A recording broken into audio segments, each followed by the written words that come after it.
जय हिंद। देखिए 2 अगस्त को मोदी जी ने एक नया प्लेटफॉर्म चालू किया पेमेंट के लिए, जिसका नाम है ई रूपी। ये यूपीआई की तरह ही काम करेगा, लेकिन एकदम यूनिक होगा। इससे चोरी नहीं हो पाएगी, जिस काम के लिए दिया जाएगा वही होगा। आखिर ये वर्क कैसे करेगा इसको समझते हैं। बड़ा सिंपल सा चीज है, ये वर्क कैसे करेगा। देखिए जो ई रूपी आया है वो एक्चुअल में ई रूपी ना होके वो यूपीआई का ही एक एडवांस वर्जन है। देखिए रूपी यूपीआई के आगे ई रूपी कर दिए। अब यूपीआई है वो अलग टॉपिक की चीज हो जाता है। तो देखिए इसका जो शुरुआत हुआ है 2 अगस्त 2021 को हुआ है, और यूपीआई जो था बहुत पहले से चल रहा है, 11 अप्रैल 2016 से ही चल रहा है। इन दोनों को बनाया है हमारी एनपीसीआई ने। ये क्या चीज है एनपीसीआई? इसको होता है national payment corporation of India. यही देश में जितना भी पेमेंट होता है, आप ट्रांसफर कैसे भी करते हैं पैसा वगैरह, इसी को ये सारा चीज कंट्रोल करता है। इसे कहते हैं, इसी के अंडर सब आते हैं, इसलिए इसे अम्ब्रेला कहते हैं। मतलब इसी के छतरी के अंदर सब आते हैं एनपीसीआई के अंतर्गत। अब ये कैसे काम कर रहा है समझिए ध्यान से इसको। ये है, इसमें मैसेज या क्यूआर कोड द्वारा आपको एक स्पेसिफिक कोई भी सुविधा भेजनी होगी तो ये क्यूआर कोड द्वारा आएगा। क्यूआर का फुल फॉर्म क्या होता है? Quick response. ये बड़ी तेज रिस्पांस करता है। कहीं पेमेंट कटाना है, क्विक रिस्पांस तुरंत ये काट देता है। अब किसी के पास ही छोटका मोबाइल हुआ है ये वाला, अब इसमें क्यूआर कोड आएगा नहीं, तो इसमें एसएमएस जाएगा, शॉर्ट मैसेज सर्विस। ये एसएमएस के थ्रू आपको एक कोड मिल जाएगा। वो कोड जिसको दीजिएगा उतने बदले आपको वो सुविधा दे देगा। तो ये आता कैसे, अब ये कैसे काम करेगा इसको ध्यान से समझते हैं। जैसे अगर सरकार किसी को कंबल देना चाहती है तो सरकार के पास पहले यही 2 ही रास्ते थे, या तो उसको कंबल दे या तो उसको पैसे दे। बीच में से पूरा कंबलों गायब हो जाता था, पैसों गायब हो जाता था।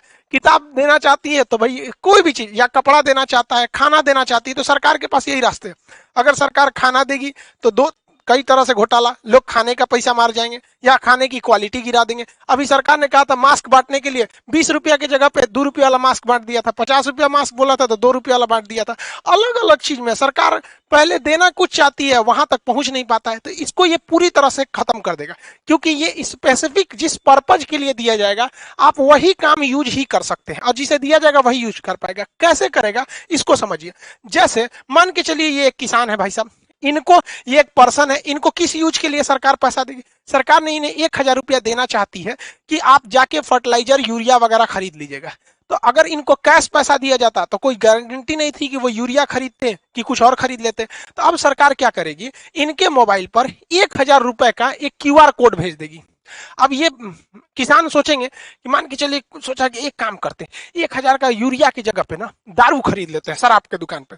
तो इनके मोबाइल पे आया है 1000 का क्यूआर कोड, इनको लगेगा कि भैया कहीं चलेगा। अब ये दारू के दुकान पे जाके कहेंगे कि हमको 1000 का शराब दे दीजिए, तो वो कहेगा क्यूआर कोड दीजिए।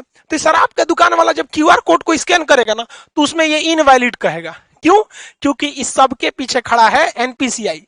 एनपीसीआई जो है, इसने शराब वाले को ये वाला क्यूआर कोड का एक जुड़वा भेजा ही नहीं है। मैच करेगा तब ना पेमेंट होगा, इसने भेजा ही नहीं है। इसने किसको भेज रखा है? भारत में जितने भी यूरिया के दुकान वाले हैं उनके पास भेज दिया है यहाँ पर। यानी ये क्यूआर कोड अगर इन्हें यूरिया या फर्टिलाइजर खरीदने के लिए दिया गया है तो एक ही साथ एनपीसीआई क्या करता है, एक इनके मोबाइल पे भेजता है और एक सिस्टम में अपलोड कर देता है, किसके? फर्टिलाइजर यानी यूरिया वाले के पास। तो यानी ये वाला क्यूआर कोड ये हिंदुस्तान में कहीं भी जाएंगे यूरिया वाले के पास मैच कर जाएगा, बाकी ये किसी को दिखाएंगे मैच नहीं करेगा। तो देखिए इनको 1000 का यूरिया भी मिल गया, आई चाह के भी इसका दूसरा यूज नहीं कर सकते।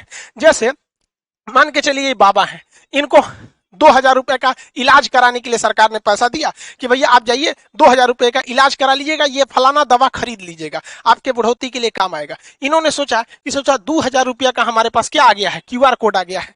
एक काम करते हैं 1000 रुपया का दवाई खरीदेंगे, पहले चलते हैं पोता के लिए ना खिलौना खरीद लेते हैं। हमारा पोतवा बड़ा हो गया, देख रहे हैं सीबीएसई बोर्ड वाला है यहाँ पे, इसके लिए सोचेंगे खिलौना खरीदने के लिए। अब खिलौना के जहाँ पे बिल बनवा लेंगे और कहेंगे देखिए हमारे पास 2000 का क्यूआर कोड है, आप इसी में से काट लीजिए। बस लो, खिलौनवा के दुकानिया वाला उस पर क्यूआर कोडवा को स्कैन करेगा ना तो कहेगा इनवैलिड। काहे? ये भैया ये बैठल है कौन? एनपीसीआई। ये बहुत होशियार है। जैसे ही सरकार क्यूआर कोड देती है तो 2 देता है, एगो ये बाबा को देगा और जो दवाई इनको लेना है उस दवाई वाले के पास भेज देगा। इसका मतलब इनका 2000 का क्यूआर कोड इसका जो जोड़ा है मैच करेगा तभी ना जी, जैसे ताला चाबी मैच करना चाहिए कि नहीं करना चाहिए, तो इनका जोड़ा जो मैच करेगा दुनिया के किसी चीज से मैच नहीं करेगा। वो जब भी मैच करेगा तो दवाई वाले से मैच कर जाएगा। अभी जाएंगे 2000 रुपये जहां दवाई वाले को देंगे वो स्कैन करेगा, धड़ाक से हो जाएगा। यानी ये क्यूआर कोड जो एनपीसीआई देगी ई रूपी के तहत वो जोड़ा में देगी, एक आपको देगी एक दुकान वाले को। इसीलिए कहता है जिसको देगी वही यूज करेगा और जिस काम के लिए देगी वही काम कर सकते हैं। एक और एग्जांपल समझते हैं। मान के चलिए आजकल एजुकेशन में महिलाओं को एजुकेशन बहुत जरूरी है, तो महिला एजुकेशन के लिए बबनी को पैसा दिया गया कि जाओ तुम 5000 का किताब खरीदो, तुम पढ़ोगी देश आगे बढ़ेगा। तो 5000 रुपये की किताब के लिए इनके पास क्या भेज दिया गया, क्यूआर कोड भेज दिया गया, क्विक रिस्पॉन्स, तुरंत इनको पैसा मिल जाएगा। ये सोचेगी, सोच रहा 5000 की किताब खरीदने से अच्छा है ना चलते हैं ब्यूटी पार्लर में मेकअप करवा लेते हैं। मेकअप में बहुत पैसा लगता है, कुछ पोत देती हैं सब, एगो झाड़ू रख ले रहती हैं सब छोट साइज का, अखिया उठा देती हैं ऐसे छज्जा जैसन बना देती हैं सब। तो मान के चलिए मेकअप करा लेगी। अब मेकअप करेला के बाद कहेगी देखिए हमको मोदी जी ना 5000 रुपया का क्यूआर कोड दिए हैं, आपको पैसा चाहिए था, लीजिए स्कैन कीजिए। तो निकालेगी स्कैन करने के लिए, ब्यूटी पार्लर वाला कहेगा नॉट मैच, जा एक तो मेकअप हो गया, अब मैच ना करेगा। काहे कि जो एनपीसीआई है ना इसने क्या किया है कि 5000 रुपया का क्यूआर कोड एकरा मोबाइलवा में तो भेजबे किया है, साथ ही साथ जिस किताब के लिए भेजा गया है वो किताब कहां कहां बेचती है, जहां जहां वो किताब बिकती है उस दुकानदार के पास भी है वहां पर, तो वही किताब ये वाले में मैच करेगा। समझ में आ गया कि नहीं आ गया? दूसर कोनो चीज में मैच नहीं कर सकता है, ये फायदा है। इसीलिए इसे कहा जाता है कि स्पेसिफिक पर्सन ही यूज कर सकता है और उसी काम के लिए यूज कर सकते हैं जिसके लिए इसे भेजा गया है। ये क्यूआर कोड जो है ई रूपी का, ये बनेगा कैसे? अब देखिए कैसे बनेगा, उसमें बैंक बनाएंगे, सब बैंकों की जिम्मेदारी है। अभी शुरुआत में कुछ बैंक है जैसे एसबीआई, एचडीएफसी वगैरह वगैरह, धीरे धीरे सारे बैंकों को इससे जोड़ दिया जाएगा। बैंक के पास ही ये अधिकार होगा ये प्रीपेड सर्विस देने के लिए। जैसे मान के चलिए बहुत सारी कंपनी है, डेल कंपनी है, अमेरिका की डेल कंपनी या कोई कंपनी है, वो चाहती है अपने किसी वर्कर को मुंबई भेजी है काम से कि अब मुंबई में उसको रहने के लिए बढ़िया होटल चाहिए, तो उसने वर्कर को दिया कि लो भैया 20,000 रुपया तुम ताज होटल में रह जाना, क्योंकि मेरी कंपनी का नाम होगा, ताज होटल में रहोगे तो। लेकिन वर्कर सोचेगा ताज होटल में ना रह के कोनो और होटल में रख देते, पैसा बचा लेंगे, तो कंपनी को लॉस लगा कि नहीं लगा? तो अब कंपनियां क्या करेंगी, धीरे धीरे जब ये एडवांस होगा तो वो क्या करेगा, डेल कंपनी किसी बैंक को कहेगा कि हमको 20,000 रुपया का ताज होटल का एगो कूपन दे दीजिए, क्यूआर कोड दे दीजिए। तो ये 20,000 का देगा तो कुछ अपना चार्ज भी लेगा, 20,000 का देगा तो। अब बताइए ये आदमी जो कंपनी थी या सरकार थी उसने कूपन बनाने को दिया, तो ये बैंक किसको रिक्वेस्ट भेजेगा, एनपीसीआई को। ये 1 सेकंड के अंदर अंदर इसको कोड बना के दे देगा। एनपीसीआई 3 गो कोड बनाएगा। पहला एगो रखेगा अपने पास कि बाई दी वे कोई विवाद हो गया तो हम मैच कर लेंगे, एगो उस वर्कर बाकी बैंक को दे देगा। तो बैंक किसको देगा, एगो वर्कर को कि हाँ भैया ले जाइए आप ताज होटल में रुकिएगा। एगो स्कैन करने के लिए कहां चल जाएगा, ताज होटल के पास। अब लो तुम ओबराय होटल में लगाओगे, किसी और होटल में लगाओगे, वो सुनबे नहीं करेगा। क्यों? क्योंकि एक जोड़ा उस कर्मचारी के कहां पे था, वाउचर में दिया गया था मोबाइल में स्कैन करने के लिए। एगो किसके पास था, ताज होटल के पास, और एगो किसके पास है, एनपीसीआई के पास, कि बाद में कोई विवाद हो जाए कि ना मैच नहीं कर रहा है और कंपनी का ना ताजे होटल का ही है, मैच क्या नहीं करेगा, तो ये सुलझा सके। समझ में आ गया? इसके अलावे एगो ये अपने पास इसलिए रखता है कि मान के चलिए इसने भेजा और कर्मचारी आया ही नहीं, 1-2 साल तक नहीं आया, तो बाद में वो वाउचर बर्बाद नहीं ना होगा। तो एक फिक्स टाइम के बाद एनपीसीआई कहेगा अरे उसे ताज होटल में जाइए, नहीं रहा है, 2 साल हो गया, एक काम कर जिसका है पैसा वापस कर दे, लो भैया। तो इतना वेल डिसिप्लिन हो जाएगा ये चीज जिसका कोई हद नहीं। अब सरकार पहले याद कीजिए, पहले राजीव गांधी जब प्रधानमंत्री हुआ करते थे उस समय की बात है, वो कहते थे 100 रुपया भेजती है सरकार तो 55 रुपया पहुंचता है। अब बताओ भाई, अब तो इसमें टेक्नोलॉजी का है, 100 रुपया भेजेगी सरकार तो 100 रुपया पहुंचेगा, और जो ने चीज काती भेजेगी वही चीज में पहुंचेगा, क्योंकि उसका जोड़ा 3 गो बनाया है। एगो एनपीसीआई रखा है, एक जिसके लिए आपको भेजा है, दूसरा जहां स्कैन करेंगे वहां पे।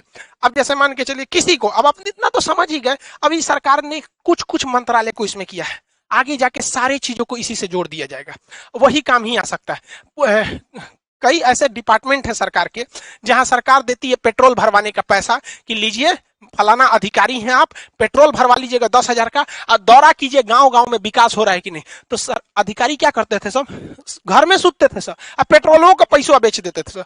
अब सरकार ये ना करेगी, अब सरकार उनको 10,000 रुपया का पेट्रोल ना देगी, 10,000 रुपया का क्यूआर कोड देगी। लो बउआ तू 10,000 का क्यूआर कोड लो, और भारत के पेट्रोल पंप को भी वो क्यूआर कोड सेम दे देगी कि हमारा अधिकारी जहां आएगा पेट्रोल भरवाएगा क्यूआर कोड दिखाए दे देना। अब अगर वो घरे में बैठल है, कैश पैसा आना नहीं है, टाइम के अंदर खत्म नहीं होगा तो एनपीसीआई वापस पैसा सरकार को भेज देगा। अब लो, तो इसीलिए इसे कहा जाता है कि स्पेसिफिक पर्पज के लिए ही स्पेसिफिक इंसान ही यूज कर पाएगा। तो ये पूरा खेल चल रहा है एनपीसीआई के अंडर में, वो काफी मैच कर रहा है इसको। इसके और भी बहुत सारे फायदे हैं। पहला कि इसके लिए किसी भी तरह के नेट की जरूरत नहीं है, आपको जरूरत नहीं है, जो पैसा काटेगा उसको जरूरत है। अब मेरे पास क्यूआर कोड आ गया है तो हमको क्या जरूरत है नेट कोड का, जो पैसा काटना है जो दुकानदार है उसके पास रहना चाहिए, पर्सन के पास नहीं रहना चाहिए। इसके लिए किसी एप्लीकेशन की जरूरत नहीं है। पहले आप पेमेंट पैसा देते थे यूपीआई के थ्रू या किसी के थ्रू, तो आपको कोई ना कोई, चाहे गूगल पे रखिए, पेटीएम रखिए, भीम रखिए, फोन पे रखिए, अब बड़ी ज्यादा था ससुरा पेमेंट ऐप, तो कोई ना कोई एप्लीकेशन की जरूरत है। ऐसा कोई अभी एप्लीकेशन की जरूरत नहीं है, आपके मोबाइल पे क्यूआर कोड आ जाएगा, रजिस्टर मोबाइल। दूसरा, इसमें किसी भी तरह के रजिस्ट्रेशन की जरूरत नहीं है। अभी क्या है, कोई मोबाइल से करना चाहता है तो फोन पे डाउनलोड कर लेगा, ले ससुरा केवाईसी नहीं है, रजिस्ट्रेशन नहीं है, 20 गो झमेला है, इसमें कोई रजिस्ट्रेशन की जरूरत, कोई लिमिट भी नहीं है, कितना का क्यूआर कोड बनाना है कितना, कोई दिक्कत नहीं है। अभी ये शुरुआती फेज में, आने वाले 4-5 साल बाद ये बहुत ही ज्यादा बढ़ जाएगा। एक वक्त था, आज से 10 साल पहले लोग एटीएम यूज करने नहीं जाते थे।